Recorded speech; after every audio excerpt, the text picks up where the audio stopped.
Enhorabuena a todos. En esta ocasión extraeremos la historia de una zona de minas que es también considerada la cuna de la revolución, la heroica Cananea, la ciudad del cobre. Un tesoro de orgullo no solamente de este estado de Sonora, sino de todo nuestro país. Y daremos un recorrido por el estado de Sonora. Querida tierra consentida de dicha y placer. ¡Qué bonito, Plácido Domingo! Bueno, Egipto, mi anhelo, Y vamos llegando a Hermosillo. Cuando otra vez vea a mi Cananea, feliz yo seré. Es casi seguro que en cada hogar de nuestro país haya al menos un pedacito de esta tierra de Cananea, Sonora. Y esto es literalmente real porque desde hace más de 200 años, Cananea tiene la mina más grande en producción de cobre a nivel nacional y ha sido y sigue siendo uno de los centros mineros más importantes del mundo. En este punto, en la parte norte del estado de Sonora, muy cerca de la línea fronteriza con Arizona, la gran explotación minera también ocasionó un acontecimiento histórico de trascendencia para México entero, la huelga de Cananea de 1906, la lucha precursora 4 años antes del movimiento obrero mexicano, cuyo impacto fue tal que ha sido considerada el inicio de lo que se tiene como el primer movimiento social del siglo XX en el mundo, la Revolución Mexicana. Por ello a Cananea también se le ha llamado la cuna de la revolución. La huelga de los mineros de Cananea en 1906, junto con la huelga de los trabajadores textileros de Río Blanco, Veracruz, medio año después, en 1907, fueron algunos de los detonantes de la Revolución Mexicana, en 1910. La noche del 1 de junio de 1906, más de 2,000 trabajadores mexicanos de la minera de Cananea, que por entonces era propiedad de la estadounidense Cananea Consolidated Copper Company, llamaron a huelga ante la negativa de su propietario, William Cornell Green, de un salario equitativo al de sus compañeros mineros estadounidenses de 5 pesos diarios con una jornada laboral de 8 horas, un día de descanso semanal y ya no permitir los malos tratos por algunos capataces estadounidenses, ya que el gobierno de Porfirio Díaz apoyaba al capitalista extranjero y le daba más garantías. Ante el levantamiento, la empresa solicitó apoyo al entonces gobernador de Sonora, Rafael Izábal, quien autorizó la intervención de los Rangers de Arizona, reportándose un saldo de 21 obreros mexicanos fallecidos, mientras que otros, como los líderes huelguistas con la política del Partido Liberal Mexicano mediante la Unión Liberal de Cananea, y que eran Esteban Vaca Calderón, Manuel Macario Diegues y Manuel Ibarra, fueron trasladados a compurgar su condena por 15 años y con trabajos forzados dentro de la terrible prisión de la fortaleza de San Juan de Ulúa en el puerto de Veracruz.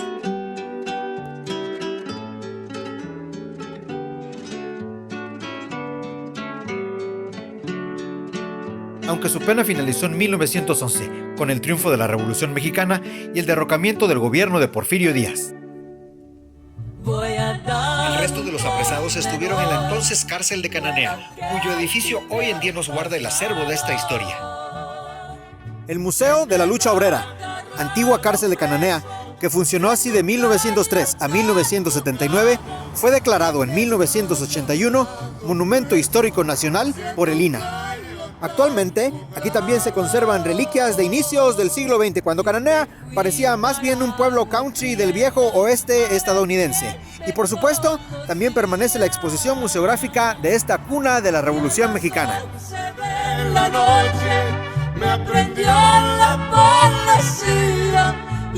Los escalones de la legendaria escalera de la antigua cárcel de Cananea fueron elaborados con madera de secoya, traída directamente de las costas de California. Y al entrar a este recinto cultural, lo primero que observaremos es la letra completa del famoso corrido La Cárcel de Cananea, con sus 14 estrofas de las que solo se popularizan 6.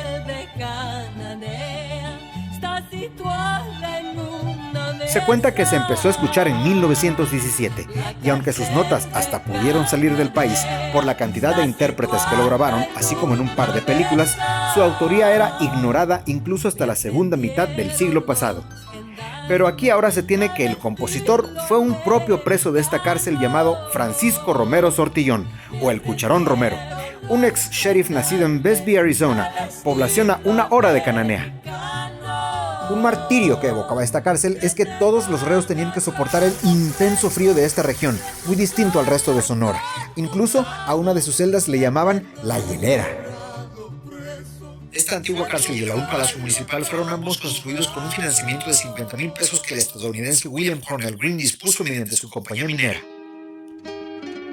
Y aquí, dentro del Palacio Municipal de Cananea, se encuentra esta placa de la Declaratoria de Ciudades Hermanadas, Cananea, Sonora y Río Blanco, Veracruz, otorgada en sesión solemne de Cabildo por sendos movimientos que simbraron el porfiriato y dieron paso a la Revolución Mexicana.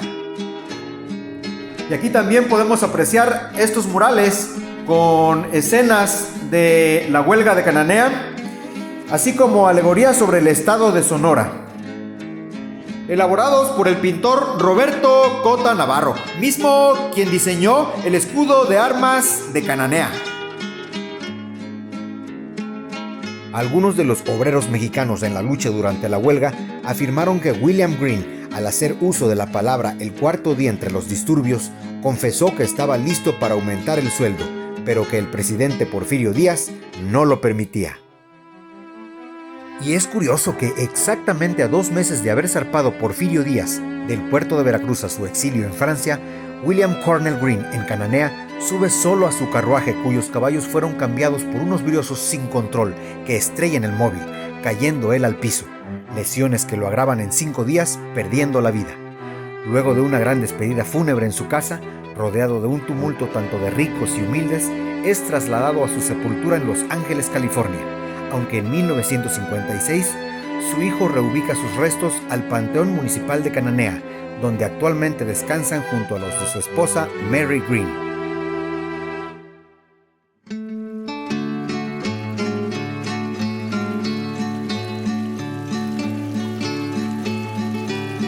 La huelga de Cananea no triunfó, pero gracias a aquellos mártires se entablaría el desarrollo del obrerismo, un movimiento económico para mejor dignificación de la condición social y nivel de vida de los obreros, que reivindicó sus derechos con el reconocimiento de la importancia de su trabajo como elemento de la producción.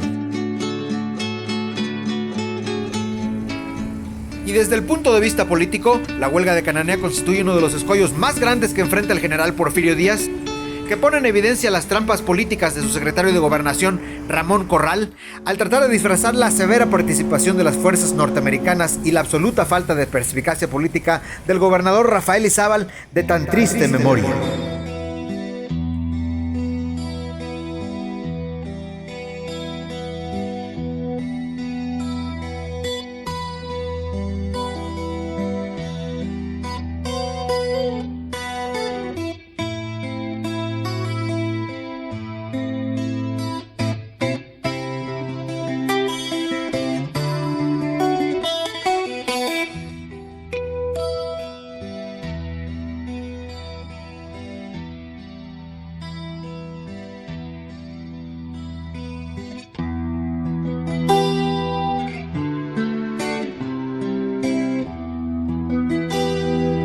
Actualmente, el campo minero de Cananea se llama Buenavista del Cobre, del conglomerado minero Grupo México, que preside el empresario mexicano Germán Larrea y que opera, además de su división minera, la de infraestructura y la de transportes, esta última donde se encuentra el ferrocarril mexicano Ferromex.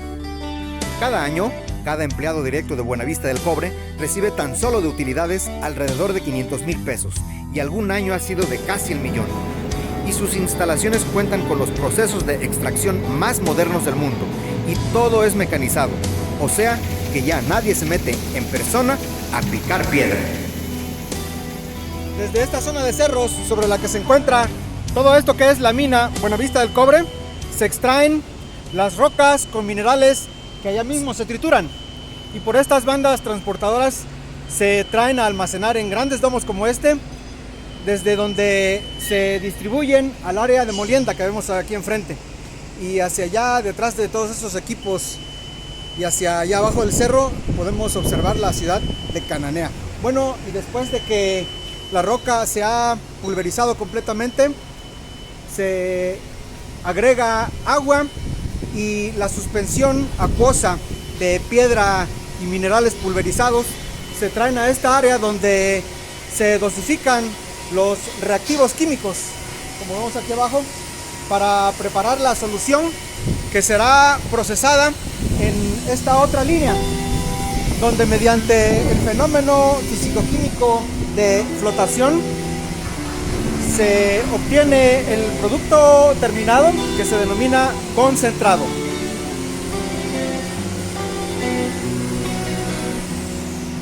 El proceso de flotación también es reproducido a escala didáctica en el laboratorio de metalurgia, aquí en el Instituto Tecnológico Superior de Cananea, en donde también especialistas de la mina Buenavista del Cobre son catedráticos de la carrera de Ingeniería en Minas. Para el proceso de flotación allá en la mina, a la suspensión acuosa de roca y minerales pulverizados se dosifican los reactivos químicos que propician la formación de espuma y que además hacen que el mineral con el metal deseado flote en burbujas y después se recolecta, y en varias etapas sucesivas se va aumentando la concentración para que después, mediante un proceso de secado y filtrado, se obtenga el producto final, que es el concentrado de mineral. Un polvo, en este caso gris oscuro, al cual se le han eliminado los demás materiales pétreos y demás minerales de metales distintos al que se quiere purificar. Y aquí en la mina también se conservan reliquias de cuando fue la compañía estadounidense.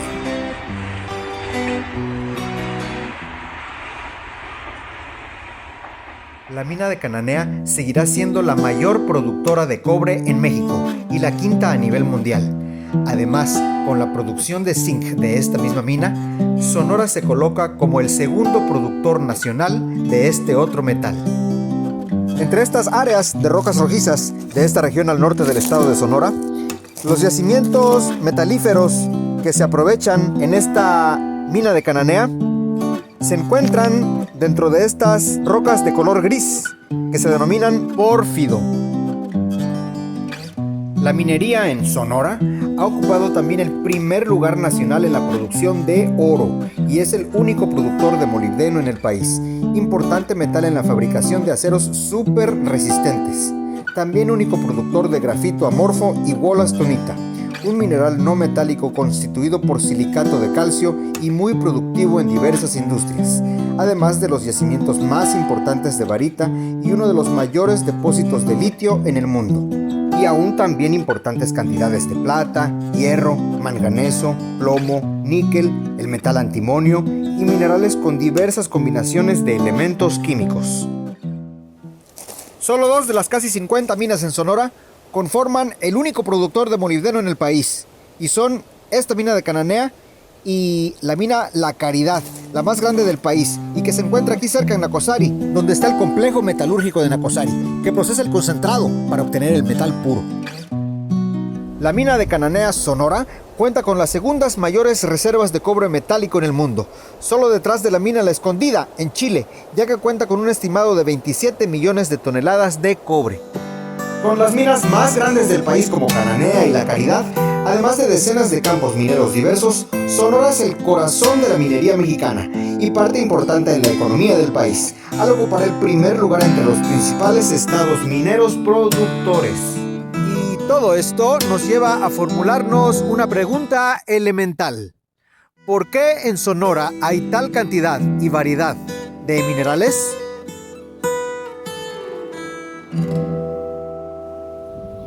El territorio donde se encuentra el estado de Sonora, a través del tiempo geológico, ha sido un crisol de varios eventos tectónicos de gran magnitud, que coincidieron con otras variables geológicas y que ocasionaron que Sonora fuera un lugar privilegiado con una vasta variedad de elementos químicos metálicos y no metálicos en yacimientos minerales, unos ya descubiertos y otros apenas por descubrir. Lugar de las tunas, regazo y mi cuna. Los exploradores europeos en la época de la conquista descubrieron la riqueza minera de este territorio árido y rocoso, con asentamientos yaquis, mayos, seris, pimas y diversos apaches, convirtiéndolos en reales de minas. El jesuita y evangelizador Eusebio Kino, cuyos restos se exhiben en una capilla en Magdalena de Quino, en ruta entre Hermosillo y Cananea, dijo que la zona que sería Cananea era un tranquilo asentamiento pima merodeado por apaches.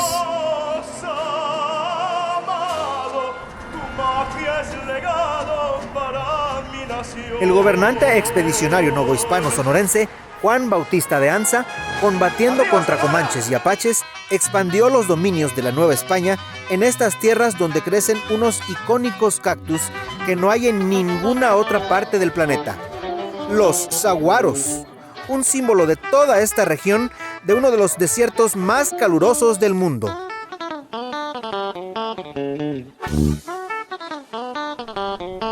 Los saguaros son una especie endémica del desierto de Sonora, que se extiende hasta el estado de Arizona. Pueden alcanzar casi los 20 metros de altura y hasta las 6 toneladas de peso, y vivir desde 150 hasta los 175 años.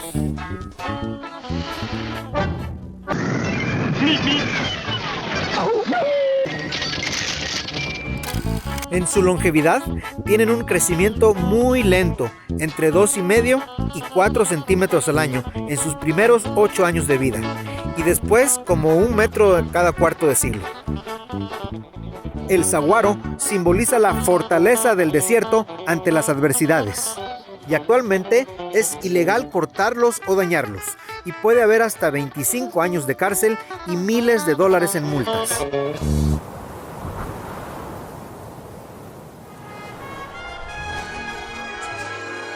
Y otra especie, aunque no precisamente endémica de Sonora, pero sí característica del noroeste de nuestro país, es el borrego cimarrón o carnero de las rocosas.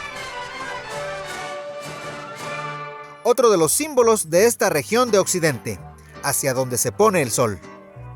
Hace 2 siglos, los estados de Sonora y Sinaloa, así como parte de Arizona, por un periodo fueron uno solo, que se llamó Estado de Occidente, cuya capital fue El Fuerte, y luego cambió a Álamos, hasta independizarse en 1830.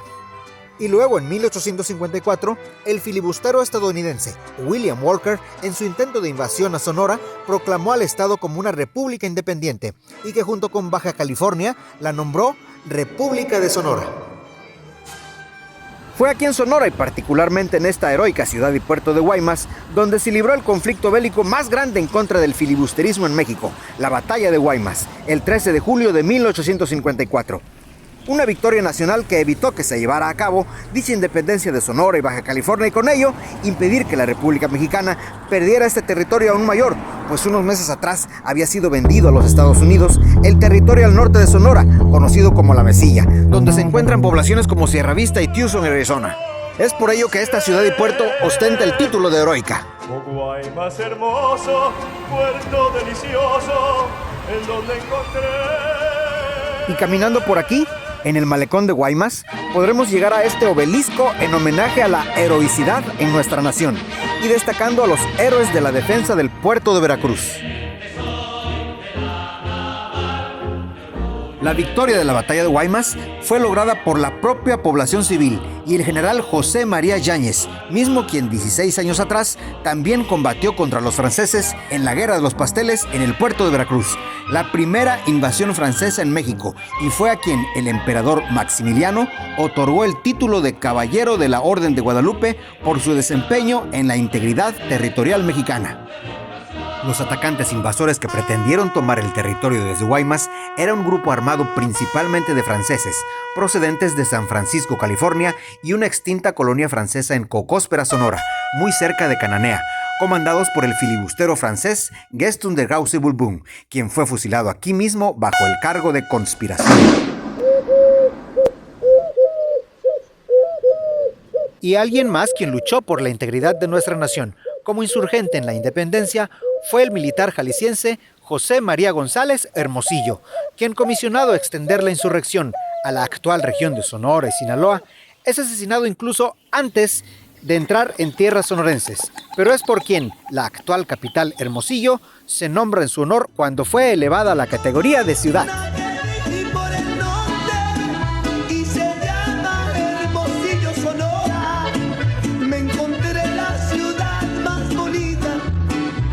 Más linda que he visto hasta ahora, la ley Hermosillo, Sonora. Hermosillo, Sonora. Un día vas a ir, te vas a encontrar con el paraíso, la gloria del cielo, Hermosillo, Sonora. Y vas a decir lo mismo que yo, que nunca has mirado tan linda ciudad como la que has visto ahora. Y arriba el norte,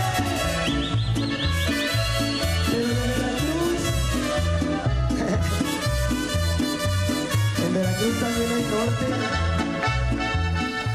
Desde la zona de Cananea, la región relativamente húmeda de Sonora, por sus periódicas lluvias de montaña, entre la sierra y un sitio llamado Ojo de Agua de Arballo, es donde nace el río Sonora, cuyo cauce cruza de norte a sur todo el estado para luego atravesar la ciudad de Hermosillo por un canal a cielo abierto hacia lo que sería la desembocadura cerca de la bahía de Quino.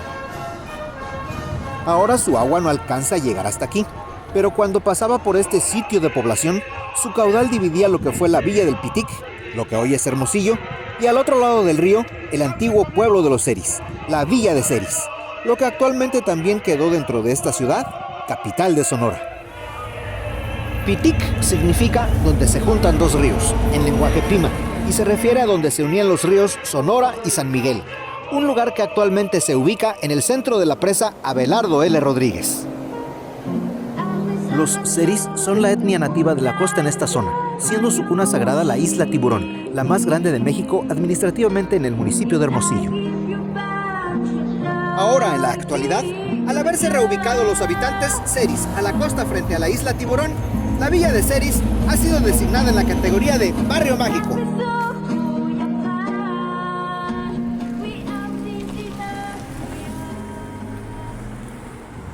Y aquí en Villa de Seris se encuentra esta que se llama la Plaza de los Tres Pueblos, detrás de la cual Agustín de Vildósola, gobernador y capitán general de las provincias de Sonora y Sinaloa, instauró en 1742 el presidio del Pitic, considerado el lugar desde donde comenzó a crecer la que hoy es esta urbe.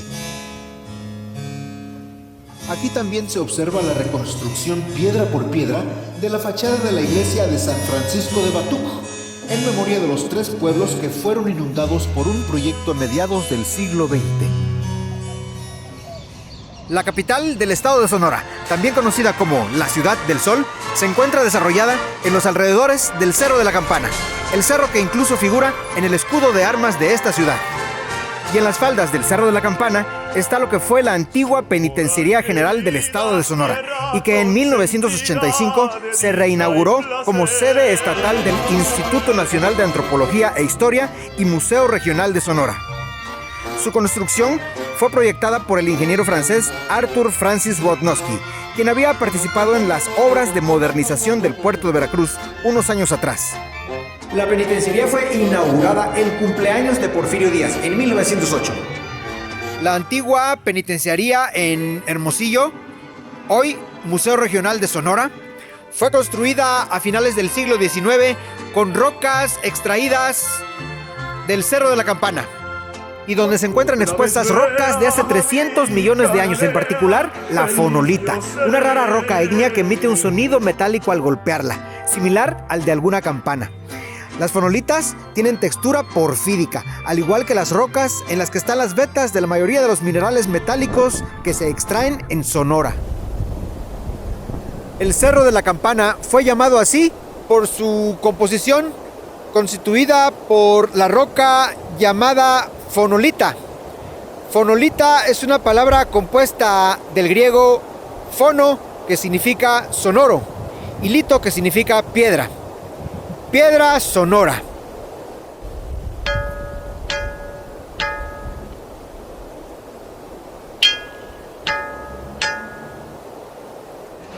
El Cerro de la Campana es un símbolo y paisaje natural en la capital de Sonora. Situado en el corazón de Hermosillo, tiene en su cima un mirador con cafetería hasta donde se puede llegar en automóvil y apreciar los espectaculares anocheceres de la Ciudad del Sol. Las noches aquellas tan claras y bellas que están siempre en mí. Tan lindo Hermosillo, pueblito sencillo, de donde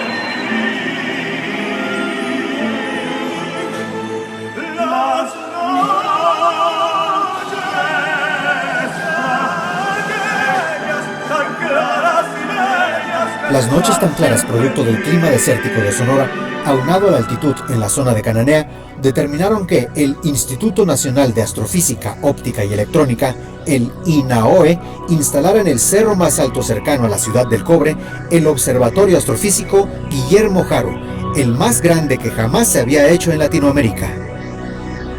Entre los varios proyectos que se realizan aquí en el Observatorio Astrofísico Guillermo Haro están la clasificación taxonómica de asteroides cercanos a nuestro planeta Tierra, estudios polarimétricos de regiones de nacimiento de estrellas, búsqueda de galaxias y cuásares y la determinación de elementos orbitales de estrellas binarias.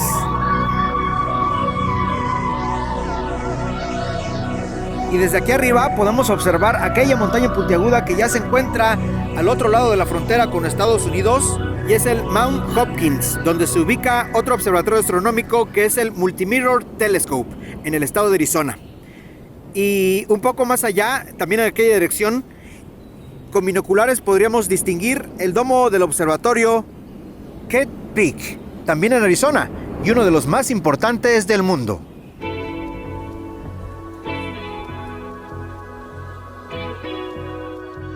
Los bloques Servit para los espejos de este telescopio fueron donados por el Optical Science Center de la Universidad de Arizona. Tan solo su pulido requirió 5 años, siendo diseñada una máquina pulidora con varias innovaciones, tanto en su construcción como en sus pruebas ópticas. Las 34 toneladas de estos equipos se ubican aquí en la cima de la Sierra La Mariquita, que forma parte del llamado Archipiélago de Islas del Cielo, un corredor biológico de 65 montañas en la zona fronteriza de Sonora, Arizona y Nuevo México. Y en otro observatorio, aquí también cercano, en Flagstaff, Arizona, hace 3 décadas, de hecho en mi fecha de cumpleaños, el 12 de abril de 1990, fueron descubiertos 4 asteroides que ahí fueron nombrados como los integrantes de los Beatles: John, Paul, George y Ringo. Jojo left his home in Tucson, Arizona, for some California drive. Después, desde otro observatorio, en el 2008, la NASA transmitió la canción de los Beatles, Across the Universe, a través del universo, hacia el espacio profundo, en dirección a la estrella Polaris, que se encuentra a 431 años luz de la Tierra. A ver quiénes la llegan a recibir algún día. Se ha enviado una lluvia de señales a través del espacio sobre nuestra existencia. Palabras, canciones, datos. No se sabe si simplemente se desvanecen en lo infinito o si algún día logramos comunicarnos y entendernos con habitantes de otras estrellas. Por lo pronto, debemos primero armonizar las diferencias entre nosotros en nuestro propio planeta. Words are flowing out like endless rain into a paper cup. They slip a while, they pass, they slip away across the universe. Words of sorrow, waves of joy are drifting through my open mind, possessing and caressing me. Y de observar el nacimiento de estrellas desde Cananea, también Cananea vio nacer a una estrella, pero del béisbol, Aurelio Rodríguez. Después de jugar en la Liga Mexicana del Pacífico, fue comprado por las ligas mayores, se dice que por $70,000, y allá rompió el récord de home runs del beisbolista del puerto de Veracruz, también en ligas mayores, Beto Ávila, ello en 1970, mismo año que su hermano mayor, Francisco Chico Rodríguez, fue campeón de temporada en el Águila de Veracruz.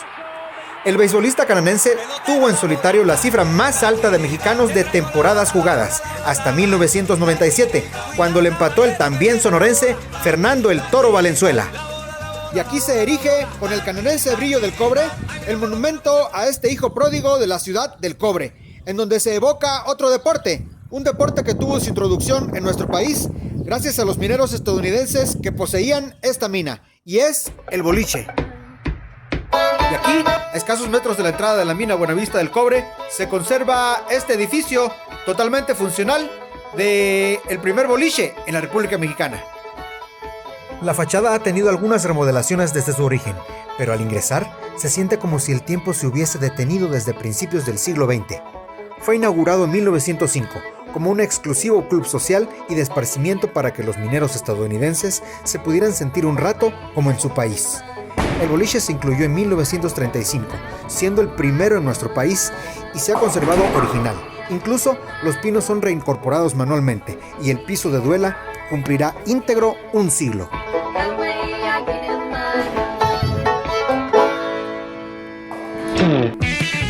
Y también aquí en Cananea hay un boliche moderno.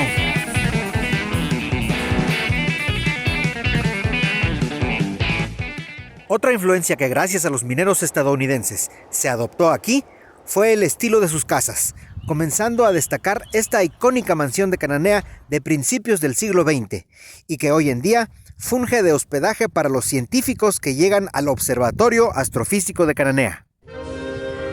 La actualmente denominada Casa Green fue construida por el coronel William Cornell Green, propietario de la The Cananea Consolidated Copper Company. Él la mandó a hacer para habitarla con su familia, de acuerdo a los planos que adquirió de una casa en Oregon, y fue construida empleando materiales nacionales e importados de Francia y Estados Unidos, incluyendo los famosos vitrales Tiffany de Nueva York. A manera que desde los ventanales de esta casa, la esposa de William Green pudiese contemplar la parroquia de Nuestra Señora de Guadalupe, la iglesia fue edificada en esa vista, aunque no se conservara la costumbre de estar a un lado de la plaza principal, como en las ciudades de tradición hispana. Y a complacencia de la propia Mary Green, la fachada de esta iglesia está inspirada en la Catedral de Notre Dame de París. El 12 de diciembre de 1957, a Nuestra Señora de Guadalupe en esta iglesia se le puso una flamante corona de oro con incrustaciones de diamantes y otras gemas, misma que fue robada en 2 ocasiones, siendo en ambas regresada a escondidas por los arrepentidos ladrones. Lo que probablemente hiciera desistir a estos ladrones fue la fama que en Cananea tuvo el puente del ahorcado, pues en 1919, 3 que asaltaron el Banco de Cananea fueron ahorcados sin previo juicio y en público en este puente, para escarmiento del pueblo, por órdenes del gobernador interino de Sonora, Miguel Piña. El panorama montañés de Cananea, a diferencia de la vegetación cactácea de la mayoría árida en Sonora, se caracteriza por coníferas, al encontrarse la Ciudad del Cobre dentro del denominado Archipiélago de Bosques Madrenses y las Islas del Cielo, un enclave de bosques de pino en las partes altas de la zona norte de Sonora y la región de la Mesilla, el territorio que en 1854 fue vendido a los Estados Unidos.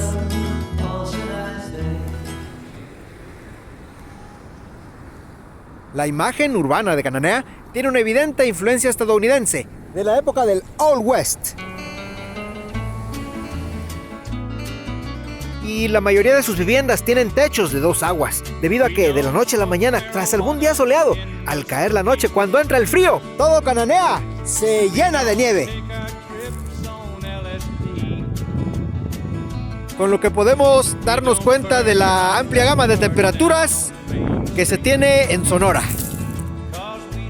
Y por sus nevadas, incluso fuera de temporada, hay quienes llaman a Cananea la hielera de México.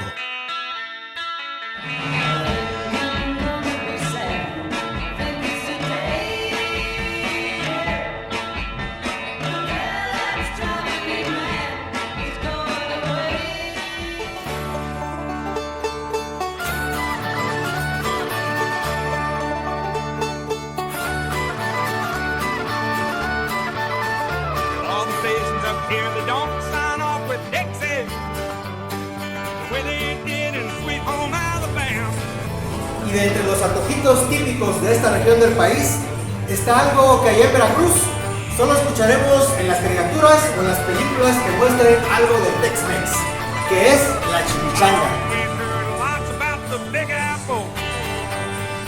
Hey, I'm here to pick up a to-go order. Sarah, chimichangas, right? Here you are. La chimichanga es un burrito o taco de tortilla de harina que se ha pasado por el aceite hirviente y su sabor y gusto es el mismo al de comer uno de los tan veracruzanos bolovanes. Es como degustar un bolobán pero en forma de taco con verdura encima. ¿Tú sabes qué es un bolobán? No. Él me preparó la chimichanga también, junto con la señora. Bueno, pues un bolobán es como una hojaldra cuadrada allá en el puerto de Veracruz, que lleva un poquito de más contenido que una hojaldra, pero como es más grasosito, a la hora de probar la chimichanga, pues es muy similar, en sabor. Acá escucho, bueno, en Sonora siempre el modismo de hablar, ¿no? Es así la che, la dicen como SH, algo así. Entonces viene a sonar así como chimichanga. Sí. Deme 8 chimichangas de chicharrón.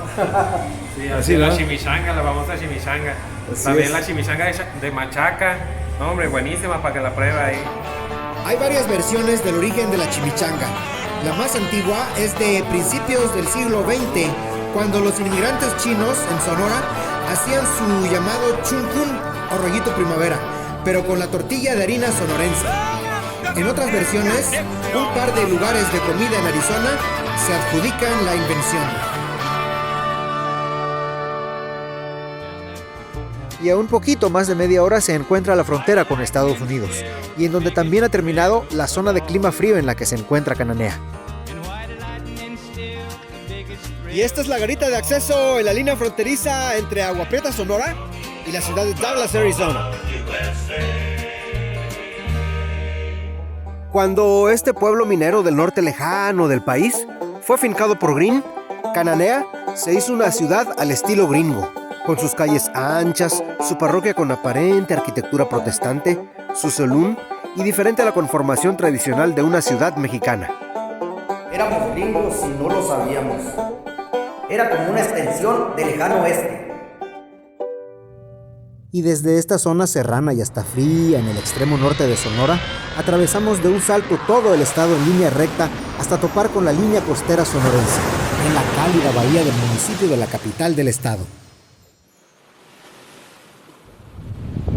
La primera expedición española, en esta que se conoció como la región de las Grandes Islas, fue en 1539, al mando del comisionado de Hernán Cortés, Francisco de Ulloa, cuando se reconoció esta costa de Sonora. Pero el primer documento histórico es la obra del padre Quino, en una misión de 1685, cuando estableció aquí una parroquia y un poblado que nombró San Juan Bautista, lo que aquí hoy es Bahía de Quino, Sonora.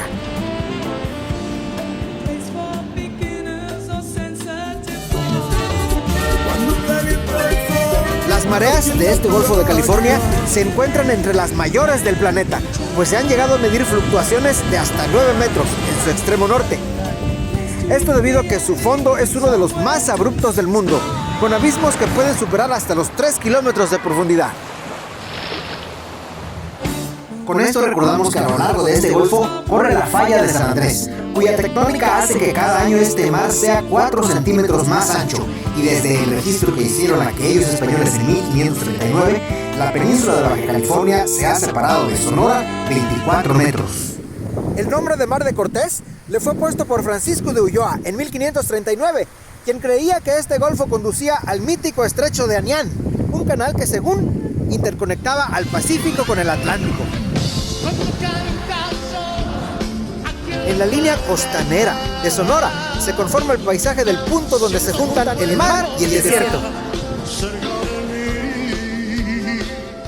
En la costa central del Golfo de California, a una cuadra del malecón marítimo de la heroica Guaymas, se encuentra la Plaza de los Tres Presidentes, por los 3 presidentes de la República nativos de este puerto, quienes con Plutarco Elías Calles como líder, prosperaron el triunfo de la Revolución Constitucionalista, tras las muertes de Carranza y Álvaro Obregón, pues Calles, la figura del México posrevolucionario, al concluir su presidencia, fue apodado el jefe máximo de la revolución, controlando a los presidentes en la década de los 20 y hasta 1934.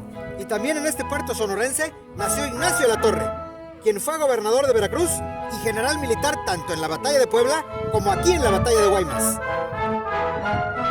El fondo musical que en estos momentos escuchamos es una pieza de vals muy relacionada con la Revolución Mexicana y titulada Club Verde, considerada un himno antirreeleccionista en contra de Porfirio Díaz, obra musical de este compositor hermosillense Rodolfo Campodónico.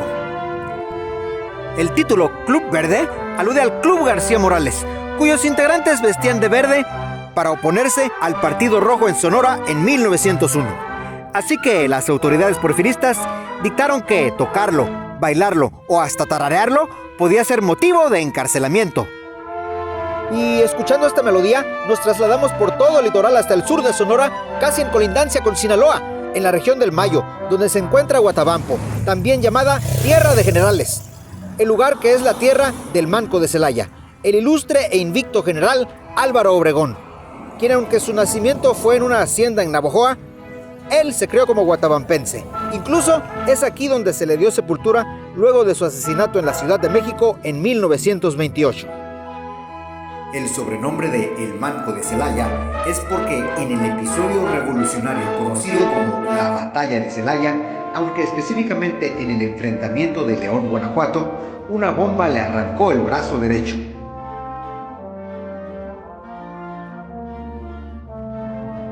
El general Obregón, uno de los principales líderes de la Revolución Mexicana, impulsó los ideales más progresistas de la Carta Magna de México, la Constitución de 1917, promulgada por Venustiano Carranza.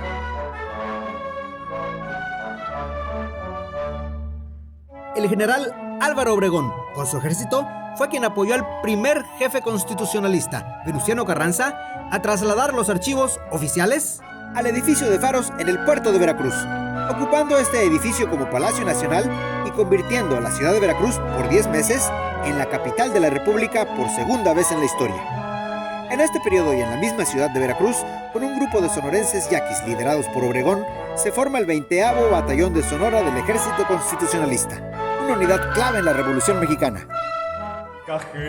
La cabecera del municipio de Cajeme ostenta la impronta del general invicto, pues a 10 días después de su muerte fue nombrada Ciudad Obregón, al ser quien, terminando su periodo presidencial, realizó proyectos que desarrollaron económicamente esa región. Y aquí mismo en Guatabampo también se encuentran reliquias como el auto en el que el Manco de Celaya tuvo otro atentado con una bomba en la Ciudad de México. Álvaro Obregón pasó su infancia y estudios tanto en Guatabampo como en Álamos, Sonora, igualmente aquí hacia los confines con Sinaloa. Y de Álamos es una estrella de la época de oro del cine mexicano, María Félix. De Acapulco, de aquellas noches, María bonita, María del alma.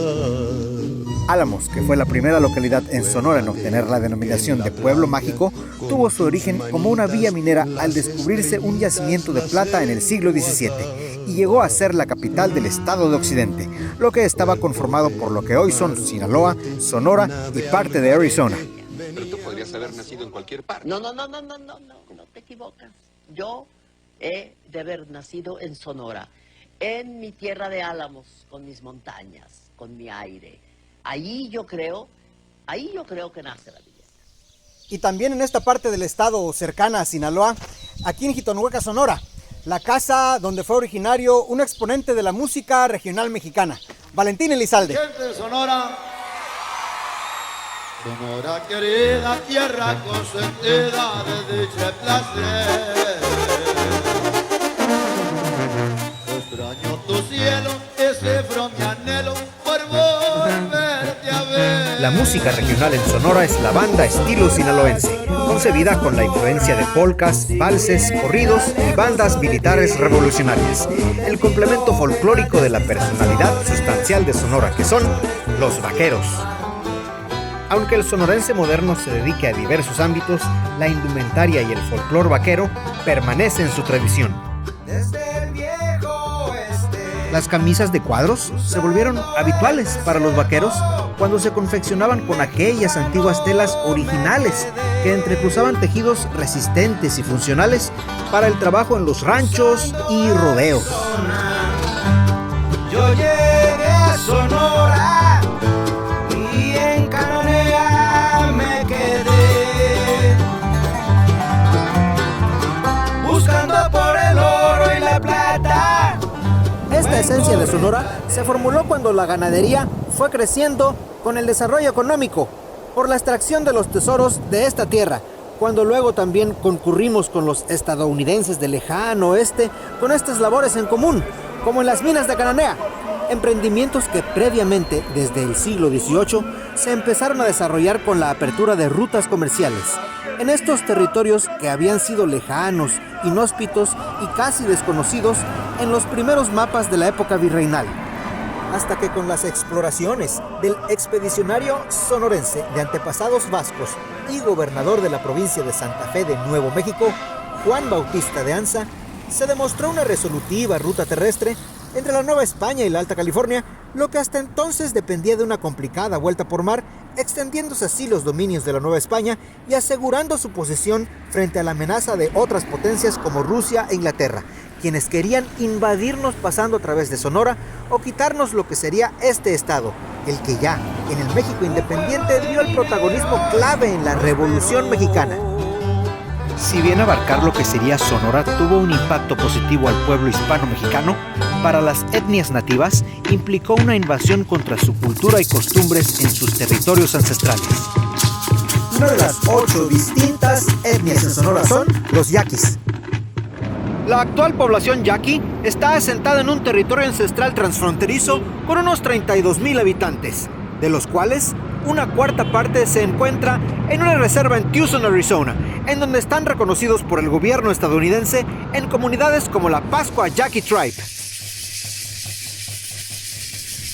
Aunque los yaquis tuvieron una importante presencia en la Revolución Mexicana, no participaron en la Guerra de Independencia, puesto que siempre se han proclamado una nación independiente. Y la religión actual de los yaquis es la católica, aculturada con elementos autóctonos en un sincretismo de rituales y creencias ancestrales yaquis y la fe cristiana, como está plasmado en su propia bandera.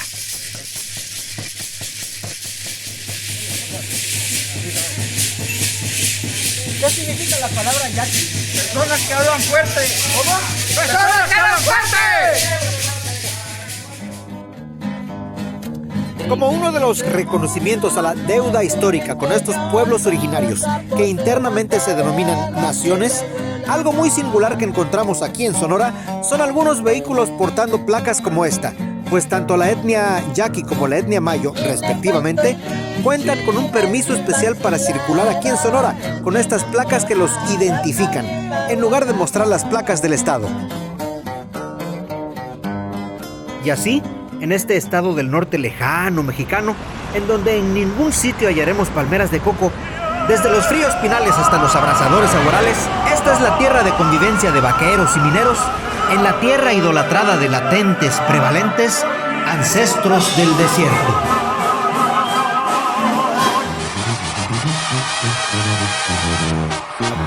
Sonora, donde el bacanora enciende pasión. Tierra idolatrada, serás venerada por mi corazón.